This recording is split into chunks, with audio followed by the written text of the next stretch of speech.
OMC அப்படிங்கிற ஒரு நிறுவனம், அதாவது ஆயில் மேனுஃபேக்சரிங் கம்பெனிஸ் அப்படின்னு சொல்லுவாங்க. நம்ம நாட்டில் நடக்கிற விஷயங்கள் இதெல்லாம் காங்கிரஸ் கவர்மெண்ட் பண்ணிட்டு போனது. இந்த பிஜேபிக்கு இதுக்கும் சம்மந்தம் கிடையாது.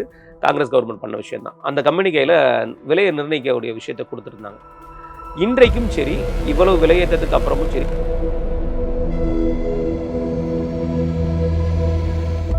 குறுக்க இந்த பாகிஸ்தான் வந்து நாங்கள் தான் வந்து இந்த சீஸ்ஃபயர்லாம் எடுத்துகிட்டு வந்தோம்லாம் சொல்லிட்டு இருந்தாங்க சார்.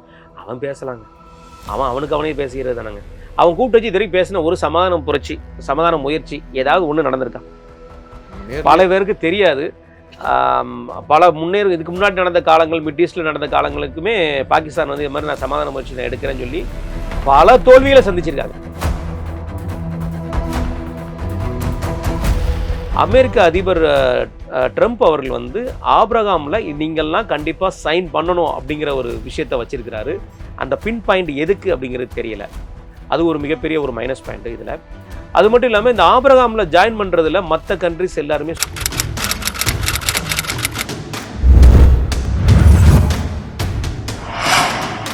அமைச்சர் பியூஷ் கோயல் இருக்காரு இல்லையா, அவர் வந்து கனடாவுக்கு வந்து பயணமாக போயிருக்காரு. அந்த பயணத்தின் பின்னணி என்ன சார்? பியூஷ் கோயல் அவர்களுடைய கனடா பயணம் 26, 27 2 தினங்கள் ரொம்ப பரபரப்பாக பேசப்பட்ட விஷயம் தான். 25, 26, 27ங்கிற மாதிரி சொன்னால் இப்போ கிளம்பிட்டார். பியூஷ் கோயல் அவர்கள் கிளம்பிட்டார்.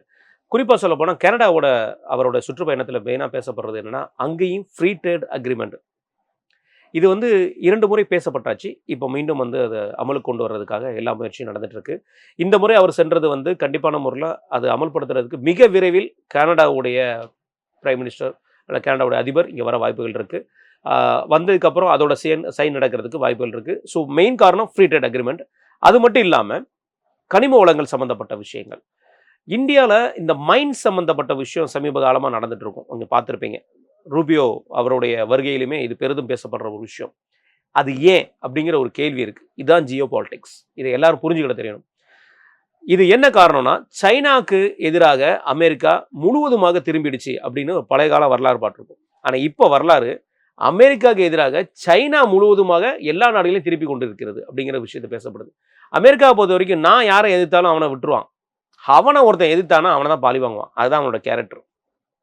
ஸோ அதுக்கு பண்ணுற விஷயந்தான் இந்த கனிம வளம் சம்மந்தப்பட்ட விஷயம். அதில் நம்ம பண்ணுற ட்ரிக்ஸ் என்னென்னா, எல்லா நாடுகள்கிட்டும் சம்மந்தப்பட்ட நாடுகள் சுற்றி இருக்கிற அமெரிக்கா கூட மட்டுமே ஒப்பந்தம் போடாமல் எல்லா நாடுகளிலுமே நம்ம அந்த ஒப்பந்தங்களை போட்டிருக்கோம். கனிம வளங்கள் பற்றின ஒப்பந்தங்கள் நமக்கு வந்து மேலும் மேலும் பல நல்ல நல்ல விஷயங்கள் நமக்கு கொடுக்க போது. நம்மளுடைய ஜிடிபிலேருந்து நிறைய விஷயங்கள் மாறப்போகுது. உடனே இந்த கனிம வளத்தை திருடிட்டு போகிறாங்க, கனிம வளத்தை கொள்ளையடிக்கிறாங்க. எப்பா இருந்து என்னப்பா செய்கிறீங்க நீங்கள்? அது இருந்து என்ன பண்ணுறீங்க நீங்கள்? பொக்கிஷமாக கூட பாதுகாக்க மாட்டீங்க. பல இடங்களில் போய் பாருங்கள். இந்த தேனியில் உள்ள விஷயங்கள்லாம் பேசுகிறாங்க. அங்கே போய் பாருங்களேன். அந்த கனிம வளத்தை எடுக்கக்கூடாது. சரி நீ விவசாயம் பண்ணுறியா? நான் காற்றாலையை வச்சுருக்கேன். எப்போ என்னப்பா அதுக்கு காரணம்? நீ அந்த இடத்துல கனிம வளம் சம்மந்தப்பட்ட இடத்துல ஃபுல்லாக காற்றாலையை கொடுத்துட்டு நீ என்ன பண்ணிட்டு இருக்கீங்கன்னு ஒரு கேள்வி வருது. தயவு செய்து இந்த கனிம வளமெல்லாம் வந்து யாரையுமே வந்து இங்கே கொள்ளையடிச்சுட்டு போகிறதுக்குலாம் இங்கே இடம் கிடையாதுங்க. ஒரு கம்பெனி அவன் லாபம் பார்ப்பா தான் செய்வான். அது எல்லாருக்கும் இருக்கிற விஷயம் தான். அதில் இருக்கிற நல்லது மட்டும் தான் எடுத்துக்கிட்டு அதில் விஷயங்களை கொடுக்க போகிறாங்க. எல்லா கண்ட்ரியோடையும் அக்ரிமெண்ட் போட்டிருக்காங்க. மிகப்பெரிய லெவலில் அது சம்மந்தப்பட்ட தொழிலாளிகளுக்கு நிறைய இன்ஜினியர்ஸ் சம்மந்தப்பட்டவங்க. நம்ம நாட்டில் படித்து வேலை இல்லாத இன்ஜினியர்ஸ் தாங்க அதிகம். ஜொமேட்டோ ஸ்விக்கியில் பாதுகாப்பாங்க. எத்தனை இளைஞர்கள் வந்து வேலை இல்லாமல் இருக்காங்க. இதுக்கு ஒரு மீட்டிங் நடந்துச்சு. அது யாருக்காவது தெரியுமா? தெரியாது. இன்ஜினியரிங் சம்மந்தப்பட்ட விஷயத்தில் ஸ்டூடெண்ட்ஸோட ஃபியூச்சர்ஸ் எப்படி இருக்குன்னு சொல்லி பிரைம் மினிஸ்டர்ஸ் அவர்கள் வந்து கடந்த அக்டோபர் மாதம் ஒரு மீட்டிங் நடத்தினார். எஜுகேஷன் டிபார்ட்மெண்ட்டையும் கூப்பிட்டு நம்மளுடைய ஹெச்ஆர் டிபார்ட்மெண்ட்டையும் கூப்பிட்டு என்ன நடந்துட்டு இருக்கு அப்படிங்கிற மாதிரி ஒரு விஷயத்தை நடத்தினார். அதோட பிரதிபலன் தான் அதுக்கப்புறம் தொடர்ந்து நடந்த அனைத்து நாடுகளுடைய சுற்றுப்பயணத்திலையும் நம்மளுடைய பிரைம் மினிஸ்டரோட முக்கிய எய்மே இன்ஜினியரிங் சம்மந்தப்பட்டது. குறிப்பாக சொல்ல போனால் ஏஐ டெக்னாலஜி. பாருங்க, கொரியன் அதிபர் வந்திருந்தாரு, நியூசிலாந்து அதிபர் வந்திருந்தாரு. எல்லாத்தையுமே பாருங்க, இன்ஜினியரிங் டெக்னாலஜி படித்த பசங்களுக்கு நிறைய வரவேற்பை கொடுத்துட்டு இருக்காரு அவர். இதெல்லாம் பேச மாட்டீங்க. ஏன்னா இங்கே பேசுறதுக்கு ஆளு கிடையாதுங்கிறத விட இது பேசி என்ன ஆக போகுதுன்னு.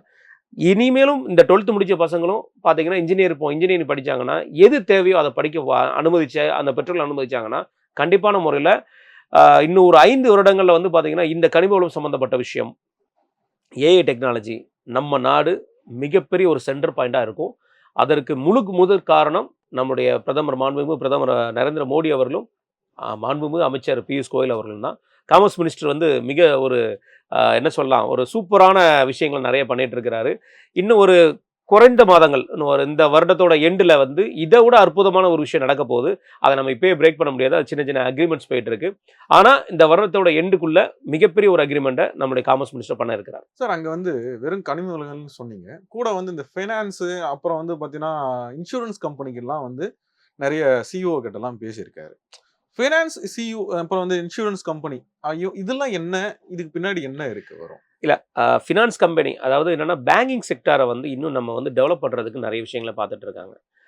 அது மட்டும் இல்லாமல் இன்சூரன்ஸ் விஷயங்களில் வந்துட்டு இன்னும் நிறைய இன்வெஸ்டர்ஸை உள்ளே கொண்டு வர்றது. ஏன்னா பிகாஸ் இன்வெஸ்டர்ஸ் உள்ளே கொண்டு வர அந்த மெயின் மோடமே வந்து ஃபினான்ஸ் தான். ஃபினான்ஸோட இன்வெஸ்டர்ஸ் வந்து நமக்கு வந்து பார்த்தீங்கன்னா ஃபாரின் இன்வெஸ்டர்ஸ் வந்து நமக்கு அதிகம் இந்தியாவில். அது எத்தனை பெர்சன்டேஜ் இருக்குங்கிறது நிறைய பேருக்கு தெரியும், நம்ம சொல்லணும் அவசியம் கிடையாது. ஐடிக்கு ஈக்குவலாக வந்து ஃபினான்ஸோட சம்மந்தப்பட்ட விஷயங்கள், இன்சூரன்ஸ் சம்மந்தப்பட்ட கம்பெனிஸ் நமக்கு இன்வெஸ்ட்மெண்ட்டுக்கு அதிகம். இப்போ எஃப்ஐ வெளியே போயிட்டு இருக்காங்க இல்லையா, இவங்களோட எய்மே என்னன்னா எஃப்ஐ ஏன் வெளியே போகிறாங்கிற ஒரு கான்செப்ட் வருது. அப்போது குறிப்பாக சொல்ல போனால் எஃப்ஐ வெளியே போயிட்டு பண்ணக்கூடிய விஷயங்களில் பார்த்தீங்கன்னா மெயினான விஷயம் பாண்டு. அமெரிக்கனோட பாண்டுக்கு மேலே அவங்க இன்வெஸ்ட்மெண்ட் பண்ணுறதுன்னு. ஸோ அந்த இடங்கள்லாம் நம்மளுடைய மாண்புமிகு பிரதமர் அவர்களாகட்டும், நிதியமைச்சர் அவராகட்டும், நம்முடைய காமர்ஸ் மினிஸ்டர் ஆகட்டும், இதெல்லாம் என்னென்னு வந்து ஸ்குட்னிங் பண்ணிகிட்டே இருக்காங்க. பண்ணினதோட விவகாரம் தான் இன்றைக்கு வந்து இந்த மாதிரி ஃபினான்ஸ் கம்பெனி சம்மந்தப்பட்ட, இன்சூரன்ஸ் கம்பெனி சம்மந்தப்பட்டிருக்காங்க. ஏன் அப்படின்னா கனடாவிலேருந்து இன்னைய வரைக்கும் நமக்கு பெரிய லெவலான ஒரு ஃபினான்ஸ் சம்மந்தப்பட்ட இன்வெஸ்டருங்கிறது கிடையாது. ஸோ அந்த இன்வெஸ்ட்மெண்ட்டை கொண்டு வர பார்த்துருக்காரு. அது குறிப்பாக அவர் சந்தித்த நபர்கள் மிகப்பெரிய ஒரு வேல்யூடான நபர்கள். குளோபல் வைஸாக அவர் ரொம்ப ஸ்ட்ராங்காக இருக்கிறவங்க. அது நமக்கு மிகப்பெரிய பலன் அளிக்கும். சார் இப்போ வந்து பார்த்தீங்கன்னா பெட்ரோல் விலை, நான் இன்னைக்கு போய் பெட்ரோல் போடுறேன், போடும்போது ₹108.27 எங்கள் ஊரில் காமிச்சிது. அப்படியே ஷாக் ஆகிட்டேன். நாடா இது ஒரு 4 நாள் முன்னாடி தான், கொஞ்ச நாள் முன்னாடி பெட்ரோல் போட அப்போ வந்து ஒரு டேங்க் ஃபுல் பண்ணிட்டேன், 104ன்னு இருந்தது. இப்போ ₹108.27. இது எப்போ இன்னும் எவ்வளோ தூரம் போகும், இதை பற்றி கொஞ்சம் சொல்லுங்கள். ஓஎம்சி அப்படிங்கிற ஒரு நிறுவனம், அதாவது ஆயில் மேனுஃபேக்சரிங் கம்பெனிஸ் அப்படின்னு சொல்லி சொல்லுவாங்க. நம்ம நாட்டில் நடக்கிற விஷயங்கள் இதெல்லாம் காங்கிரஸ் கவர்மெண்ட் பண்ணிட்டு போனது. இந்த பிஜேபிக்கு இதுக்கும் சம்மந்தம் கிடையாது. காங்கிரஸ் கவர்மெண்ட் பண்ண விஷயம் தான். அந்த கம்பெனி கையில் விலையை நிர்ணயிக்கக்கூடிய விஷயத்தை கொடுத்துருந்தாங்க. இன்றைக்கும் சரி, இவ்வளவு விலையேற்றத்துக்கு அப்புறமும் சரி, ஓஎம்சி கம்பெனிகள் பெரிய லெவலில் நஷ்டத்தில் சந்திச்சுட்டு இருக்காங்க. லாபம் சந்திக்கும் போது என்ன பண்ணீங்க அப்படிங்கிற கேட்டிங்கன்னா, அந்த கேள்விக்கு வந்து கண்டிப்பான முறையில் எல்லாரும் அந்த கேள்வி கேட்கலாம். லாபம்லாம் வந்துச்சு இல்லைங்க, அப்போ என்ன பண்ணீங்க? ஆனால் இந்த இவ்வளவு போருக்கு நடுவில் மக்களுக்கு தெரியுமா தெரியாதாங்கிறது இல்லை. நம்ம வெளிநாட்டிலேருந்து பார்க்குற நம்மளோட நேயர்கள் கண்டிப்பாக தெரியும். யூஏஇயோட பெட்ரோல் விலையும் நம்மளுடைய பெட்ரோல் விலையும் ஒன்றுங்க. யூஏஇ இப்போ சொல்லுங்க பார்ப்போம். யூஏஇயோட பெட்ரோல் விலை நம்ம விலை என்ன சொல்லுவீங்க நீங்கள்? யூஏஇ அங்கே பெட்ரோல் எவ்வளோ தெரியுமாங்க?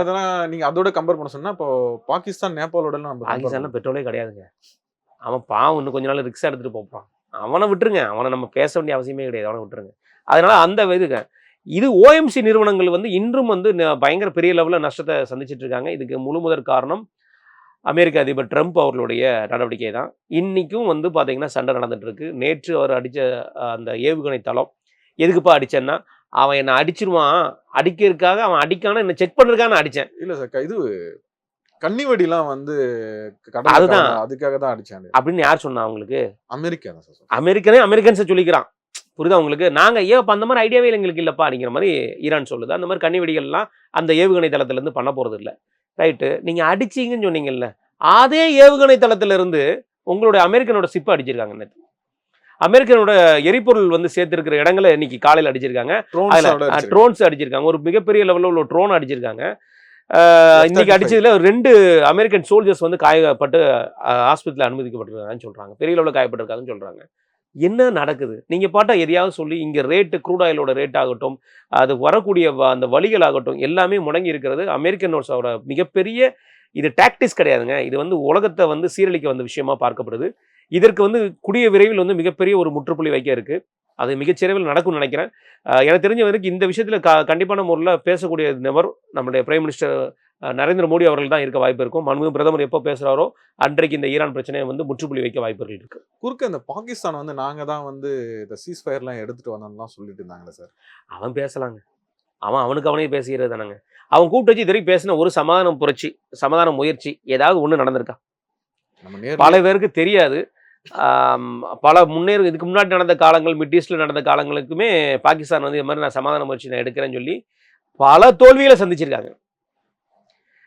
நான் அமெரிக்காவுக்கும் ஈரானுக்கும் நடக்கிற போருக்கு நான் சமாதான முயற்சி பண்ணுறேன். சவுதிக்கு நான் பாகிஸ்தான்லேருந்து சோல்ஜர் அனுப்புகிறேன். பாகிஸ்தான்லேருந்து நான் அவங்களுக்கு தேவையான விஷயங்கள், டிஃபென்ஸ் சம்மந்தப்பட்ட விஷயங்கள் அனுப்புகிறேன். இது என்னங்க இருக்குது இதில்? ஈரான் என்ன அவ்வளோ தூரத்துக்கு விவரம் தெரியாதவங்களா? ஈரானுக்கு யார் சப்போர்ட்டு? Russia support. பாகிஸ்தான்லாம் ஏமாத்துறோம். அதெல்லாம் சும்மாங்க. ஒரு கண் துடைப்புக்காக பேசுற விஷயம். அதுல எந்த ஒரு பாகிஸ்தானோட பேச்செல்லாம் வந்து எனக்கு தெரிஞ்சு ஷேர் மார்க்கெட்டுக்காக இருக்கும். இவங்க அமெரிக்கன்ஸ் வந்து யூஸ் பண்ற ஷேர் மார்க்கெட்டுக்கு எப்ப நீங்க அவன்கிட்ட போய் பேசுற மாதிரி வச்சுக்கோ. பாகிஸ்தான் சொன்னா கேட்க மாட்டான். ஏன் கேட்க மாட்டாங்கன்னு சொல்லுங்க. அவங்க வந்து இருக்கையிலே பாகிஸ்தானை பார்க்கறது நான் பெரிய நாடு, நீ சின்ன நாடு. சின்ன நாடு பேச்ச எவன் கேட்பாங்க? இப்ப நம்மகிட்ட வந்து சொல்றாங்க, நமக்கும் சைனாக்கும் பிரச்சனை. ஸ்ரீலங்கா சமாதான முயற்சி வந்து ஏத்துப்போமா நம்ம? இல்ல. அதானங்க நடக்குது. ஈரானும் பெரிய கண்ட்ரி, அமெரிக்கன்ஸும் பெரிய லெவல்ல இதா இருக்கிறவங்க. அவனுக்கு போய் நீங்க சமாதான முயற்சியை கொண்டு போய் நீங்க பாகிஸ்தான வைக்கிறீங்கன்னா, எப்படி அதை ஏத்துக்கிட முடியும்? இந்த இடமே வந்து பார்த்தீங்கன்னா, ரொம்ப தவறானது. இங்க இருக்கிற மீடியாஸ் இதெல்லாம் பேசுறது கிடையாது. ஃபாரின் மீடியாஸ் பார்த்தீங்கன்னா, இன்ஃபர்மேஷன் எல்லாம் பக்காவா கிடைக்கும். அங்கேயுமே சில தவறுகள் நடக்குது. நம்ம இல்லன்னு சொல்ல முடியாது. ஆனா, வர்ற இன்ஃபர்மேஷன் வந்து வேல்யூவான இன்ஃபர்மேஷன பார்த்தீங்கன்னா, நமக்கு கொஞ்சம் இந்த இன்வெஸ்ட்மென்ட்க்கு கொஞ்சம் ஈஸியா இருக்கும். யாராவது இந்த ட்ரேடிங்ல பண்றாங்கன்னா, அவங்கலாம் கொஞ்சம் தப்பிக்க வாய்ப்பு இருக்கும். இதெல்லாம் பண்ணாங்கன்னு வச்சுக்கோங்களேன், ரொம்ப கஷ்டம். அதே மாதிரி வந்து நீங்க சொன்னீங்க. அமெரிக்காவுடைய கைப்பாவையா பாகிஸ்தான் செயல்படுதுன்னு. இப்போ வந்து பார்த்தீங்கன்னா, அமெரிக்கா வந்து பார்த்தீங்கன்னா, இந்த ஆப்ரஹாம் அக்கார்டுன்னு ஒரு இது அக்ரீமெண்ட். ஒப்பந்த அக்ரீமெண்ட் இருக்கு. அந்த அக்ரீமெண்ட்ல வந்து சேருன்னு சொல்லி நெறைய கண்ட்ரீஸ் சவுதி, அ இவங்க எல்லாரையும் பாகிஸ்தானையும் கூட்டிட்டு இருக்காங்க. ஸோ அமெரிக்கன் அந்த ஆப்ரஹாம் அக்கார்ட்னா என்ன? அத பத்தி ஒரு விஷயம் சொல்லுங்க. ஆபிரகாம் அக்கார்டுங்கிறது 75ல கொண்டு வரப்பட்ட விஷயங்க. அது வந்து என்னன்னா, இஸ்ரேல வந்து எல்லாருமே சேர்ந்து ஒரு நாடா, அதுக்கு அந்த ட்ரேடு பண்ணக்கூடிய விஷயத்துல அனுமதிக்கணும். அதே மாரி அவங்களுடைய தூதரங்கள், எம்பசி வந்து கொண்டு வரணும். அப்படிங்கிற பத்தின ஒரு அக்ரீமெண்ட் தான். இதுல பெரிய லெவல்ல வந்து பார்த்தீங்கன்னா, ஒரு கான்ட்ரோவர்சிலாம் இதுல எதுவுமே கிடையாது.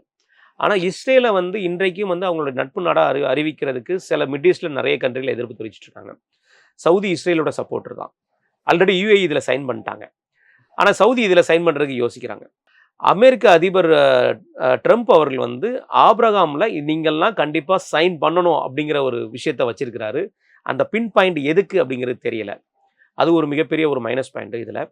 அது மட்டும் இல்லாம இந்த ஆபிரகாம்ல ஜாயின் பண்றதுல மத்த கண்ட்ரிஸ் எல்லாருமே சுணக்கம் காட்டுவாங்க. ஆல்ரெடி கத்தார் ஜாயின் பண்ணிட்டாங்க. யுஏஇ அதுல இருக்கிறாங்க. சாரி கத்தாரா தெரியல எனக்கு அந்த ஒரு இது மட்டும் சேஞ்சஸ் இருந்துச்சா தயவு செய்து மன்னிக்கவும். யாருன்னா கூட நீங்களே சொல்லுங்க அதுல. அது யுஏஇ ஆல்ரெடி ஜாயின் பண்ணிட்டாங்க. இதுல மீன்ல இருக்கிற நாடுகள்லாம் வந்து சில நாடுகள் ஜாயின் பண்றக்கூடிய அறிகுறிகள் தெரியுது. இவர் வந்து மெயினா சவுதியை ஜாயின் பண்ண வைக்க பார்க்கிறார். மிட் ஈஸ்ட்டுக்கும் பாகிஸ்தானுக்கும் சம்மந்தமே கிடையாது. பாகிஸ்தான் வேறங்க, மிட் ஈஸ்ட் வேற. ஆனா பாகிஸ்தானையும் நீங்க சைன் போட்டே ஆகணும்னா பாகிஸ்தான்ல கூப்பிடலாங்க. கூப்பிடலீங்களா? பாகிஸ்தான்ல கூப்பிடலாம். ஆனா பாகிஸ்தான்ல வந்து பாகிஸ்தான் பாஸ்போர்ட்ல வந்து ஒரு விஷயம் இருக்கு. என்னன்னா, என் பாஸ்போர்ட் வந்து எல்லா நாடுக்கும் செல்லும். ஆனா இஸ்ரேல் உள்பட அப்படின்னு ஒரு சில நியூஸ்லாம் போட்டிருக்கு. அ அப்ப அப்போ அது பிரச்சனை வரும்ல? அப்படி கிடையாது. பாகிஸ்தான்ல இருந்து இஸ்ரேலுக்கு போலாம்னா போலாம். ம். அது மேட்டர் கிடையாது. எம்பசிங்கிற கான்செப்ட் இருக்கும். அதாவது இன்னைக்கு நீங்க இந்த விசா எடுக்கிறவங்களுக்கு தெரியும். விசா ஆஃபீஸுக்கு தெரியும். இங்கேருந்து நம்ம விசா எடுக்கிறது தான் போவோமே தவிர, இந்த விசா அப்ரூவ் பண்றது வந்து அந்தந்த கண்ட்ரில உள்ளவங்க தான். ஓகேங்களா? இங்க உள்ளவங்க கிடையாது. அது பாதி பேர் நெறைய பேருக்கு தெரிய வாய்ப்புகள் இருக்கும். அதெல்லாம் புதுசாலாம் இந்த கேள்விலாம் யாரும் கேட்க வேண்டிய அவசியம் கிடையாது. பாகிஸ்தான்லேருந்து நீங்க இஸ்ரேல்லாம் போலாம். பாகிஸ்தானுக்கும் இஸ்ரேலுக்கும் எந்த இதுவும் கிடையாதுங்க. மிட் ஈஸ்ட்டுக்கும் பாகிஸ்தானுக்கும் சம்மந்தம் கிடையாது. பாகிஸ்தான் வந்து என்ன கண்ட்ரி? நம்ம ஆசியாவோட சம்மந்தப்பட்ட கண்ட்ரி. அதுக்கும் மிட் ஈஸ்ட்டுக்கும் சம்மந்தம் கிடையாது. மிட் ஈஸ்ட்ங்கிறது யுஏஇ சம்மந்தப்பட்ட விஷயங்கள். ஈரான், ஈராக்கு, அப்புறம் வந்து அந்த சைடு இருக்கிற பக்ரைன், கத்தார் இந்த மாரி ஏரியால சம்மந்தப்பட்ட விஷயங்கள் தான் தவிர, ஜோர்டான் வருவாங்க, லெபனான் வருவாங்க, ஏமன் வருவாங்க, ஓமன் வருவாங்க. இவங்க தான் அந்த மிட் ஈஸ்ட்ல வர்ற கண்ட்ரிஸ். இவங்களுக்கும் இஸ்ரேலுக்கும் நடுவுல தான் அந்த பிரச்சனை இருக்கே தவிர, பாகிஸ்தான்லாம் ஒண்ணும் பாகிஸ்தான் கிடையாது. கிடையாது. இந்த பிரச்சனையில ஏன் பண்ண மாட்டாங்கன்னா, பாலஸ்தீனம் வந்து ஸ்ட்ராங்கா இருந்துச்சு அந்த டைம்ல. அதனால அந்த பிரச்சனை இவ்வளவு நாள் வரைக்கும் அக்ரிமெண்ட் இல்லாம பண்ணாங்க. கூடிய விரைவில் இதுல அக்ரிமெண்ட் ஆகிறதுக்கு வாய்ப்புகளும் இருக்கலாம்னு சொல்றாங்க. ஆனா இதை பத்தி முழுமையா நம்ம சொல்ல முடியாது. ஏன்னா இது அக்ரிமெண்ட் ஆகுற வரைக்கும் இது சஸ்பென்ஸ் தான். அக்ரீமெண்ட் ஆகுற வரையும் சஸ்பெண்ட். ஓகே. நெறைய தகவல்களை பகிர்ந்தமைக்கு மிக்க நன்றி சார். மிக்க நன்றி.